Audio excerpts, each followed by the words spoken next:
कोणी राडा करायला सुद्धा आता त्यांच्याकडे काही शिल्लक राहिलेलं नाही. कोण शिल्लक राहिलेलं आहे?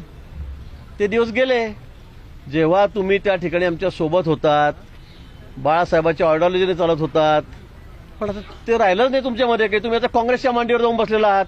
आता तुम्ही राहुल गांधीला पंतप्रधान करा म्हणून त्याच्या मागे फिरतात. कुठे काय राहिलं तुमचं? राडे करणार की नाही तुम्ही कोण ठरवणार? आमच्याकडे काय राहिलं आहे? गिरीश महाजन हा पोलिसांचा ताफा बाजूला ठेवून या. हे जे 4-4 पोलिसांच्या गाड्या घेऊन फिरता ना, सगळ्या गद्दारांना आता गाड्या दिल्या पोलिसांच्या. आत्ताच मी पाहिलं. हा म्हणजे कशा करतात? आमच्याकडे राडे करण्याची क्षमता नाही ना. शिवसेनेकडे राडे करण्याची क्षमता नाही, राहिली नाही. कोण उरलंय तुमच्याकडे? मग त्यांना Y+ सिक्युरिटी, CRPFची सिक्युरिटी, घरावर सिक्युरिटी, जिथे जिथे त्यांच्या प्रॉपर्टी आहेत तिकडे सिक्युरिटी.